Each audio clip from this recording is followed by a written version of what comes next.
Hi guys, இந்த வீடியோவில் level 2 and level 3 என்னோடய எக்ஸ்பீரியன்ஸை ஷேர் பண்ண போகிறேன். நான் வந்து 4 டைம் அட்டன் பண்ணியிருக்கிறேன். 4 டைம் லெவல் 2 கிளியர் பண்ணியிருக்கிறேன். லெவல் 3ல வெளியே வந்திருக்கேன். இப்போ வந்து நான் லெவல் 2க்கு எத்தனை கொஷின் சால்வ் பண்ணால் நம்ம லெவல் 3க்கு போக முடியும்னா, மினிமம் நான் வந்து இப்போ ரீசெண்ட் ஏப்ரலில் நான் வந்து சேலத்தில் அட்டன் பண்ணேன். அதில் வந்து 5 கொஷினில் 4 கொஷின் சால்வ் பண்ணேன். என்னை எடுத்துட்டாங்க லெவல் 2க்கு.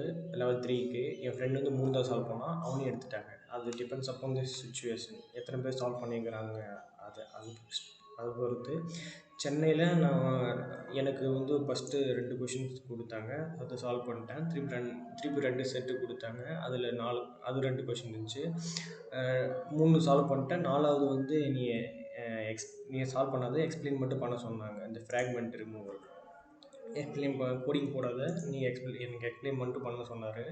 இந்த இன்விஜிலேட்டரு நான் இந்த கொஷின் தான் 3 ஏரி நான் வந்து 3 அப்ரோச் சொன்னேன், ஓகேன்ட்டார். அதுக்கு நான் ஃபஸ்ட்டு இருந்தே சொல்கிறேன். ஃபஸ்ட்டு கொஷின் வந்து எனக்கு அந்த பேலண்ட்ரோம் வச்சு அந்த மேனிபுலேட் பண்ண தான். நான் இதில் பார்த்தீங்கன்னா நீங்களே தெரியும், நான் வந்து எந்த இன்பில்ட் ஃபங்க்ஷன் யூஸ் பண்ணாமல் தான் போட்டிருக்கேன். இன்பில்ட் ஃபங்க்ஷனை யூஸ் பண்ணல, அந்த ஆஸ்கி வேல்யூ வச்சே போடுறேன். எப்பயுமே இன்பில்ட் ஃபங்க்ஷன் யூஸ் பண்ணாதீங்க. என் ஃப்ரெண்டு வந்து இப்போ இந்த இன்டர்வியூவில் ஜூலை 3ஆம் இன்பில்ட் ஃபங்க்ஷன் யூஸ் பண்ணான். ஆனால் அவன்கிட்ட வந்து அவர் வந்து கேட்டிருக்காரு, நீ இன்பில்ட் ஃபங்க்ஷன் யூஸ் பண்ணியிருக்கிறதுல அதோட லாஜிக் தெரியுமான்னு கேட்டு அவர் ஓகேன்ட்டார். அவன் வந்து போட்டுட்டான்.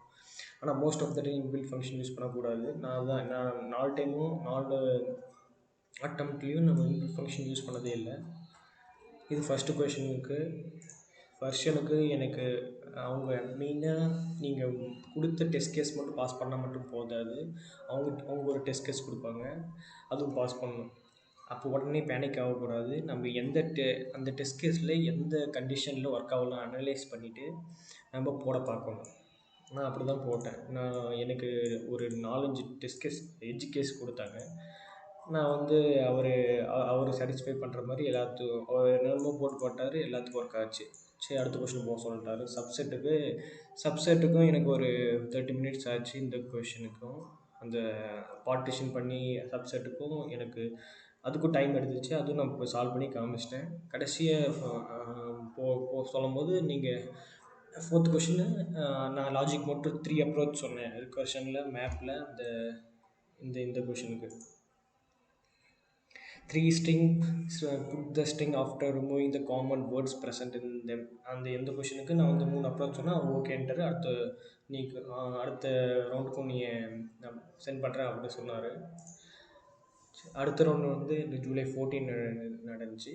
அது வந்து அப்புறம் சொல்கிறேன். இப்போ லெவல் 2க்கு என்னென்ன கிளியர் பண்ணுறதுக்கு நான் என்னென்ன பண்ணேன்னா, லீட் கோட் சால்வ் பண்ணுங்கள்.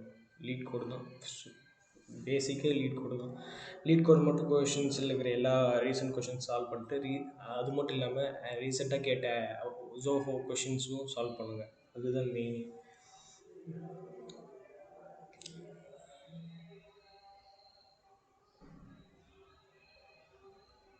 அடுத்து வந்து லெவல் 3 வந்து நான் வந்து கேட்ட முக்கால்வாசி கொஷின்ஸ் முன்னாடியே நான் வந்து இது வந்து ப்ராக்டிஸு. எனக்கு கேட்ட கொஷின் வந்து நான் குரூப்பில் போட்டிருக்கேன்ல.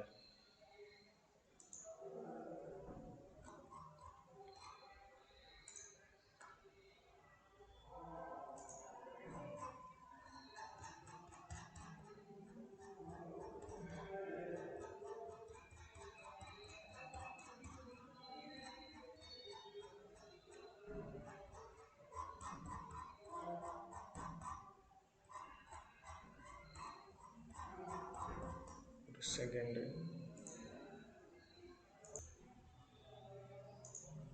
எனக்கு இந்த ரயில்வே ஸ்டேஷன் கொஷின் தான் கேட்டாங்க. நான் வந்து ஃபஸ்ட்டு கிளாஸ் டயக்ராம் போட சொன்னாங்க. இந்த கிளாஸ் டயக்ராம் போட்டு முடிச்சிட்ட அப்புறம் இனி வந்து இம்ப்ளிமெண்ட் பண்ண சொல்லிட்டாங்க. புக்கிங் பண்ணிட்டேன். அதுக்கப்புறம் அந்த அந்த டயக்ராம் மாதிரி இருக்குல்ல, அதுவும் போட சொன்னாங்க. அதுவும் போட்டு காமிச்சிட்டேன். கேன்சலேஷனில் தான் நான் மிஸ்டேக் பண்ணேன். ஒழுங்காக கொஷின் ஃபுல்லாக படிக்காமல் கேன்சல் தான். நான் சும்மா நார்மலாக வெயிட்டிங் லிஸ்ட்லேருந்து கன்ஃபார்ம் லிஸ்ட்டில் போடலான்னு அந்த மாதிரி ஐடியா போட்டு அது போட்டால் அதுக்கு ஒரு அதுக்கு ஏதோ கண்டிஷன் கொடுத்துருக்காங்க. நான் அதுக்கு இன்விஜிலேட்டர் சொல்லிட்டு அப்புறம் தான் கண்டுபிடிச்சேன். அதுக்கப்புறம் அந்த கோடு மாற்றுறதுக்கு கோடில் மாற்ற எனக்கு டைம் ஆச்சு. அதனால என்னை ரிஜெக்ட் பண்ணிட்டாங்க.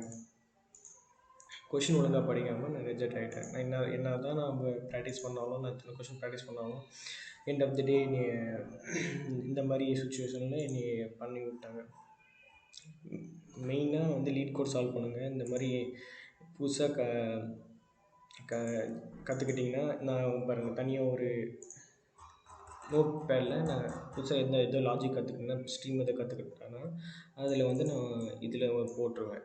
இதில் புதுசாக ஏதோ என்னென்ன கற்றுக்கணும் அது மாதிரி போட்டுருவேன். நீங்களும் இந்த மாதிரி ஏதோ புதுசாக கற்றுக்கிட்டிங்கன்னா அதில் இந்த மாதிரி அப்டேட். இது என்னோடய பழக்கம். உங்களது வேறு மெத்தடெலாம் இருக்கலாம், எப்படி வேணால் பண்ணுவேன். நான் இந்த மாதிரி தான் பண்ணுவேன். ஏதோ புதுசாக கற்றுக்கிட்டேன்னா அது இதில் போட்டு நிறைய எக்ஸாம் போகும்போது வேஸ்ட் பண்ணிப்பேன். அதனால் என்னால் ஈஸியாக பண்ண முடியும். இத்தனைக்கும் நான் வந்து இதுதான் ஃபஸ்ட் டைம் நான் ஜாவாவில் போடுறேன். இதுக்கு முன்னாடி 3 அட்டெம்ப்டில் நான் C++ தான்.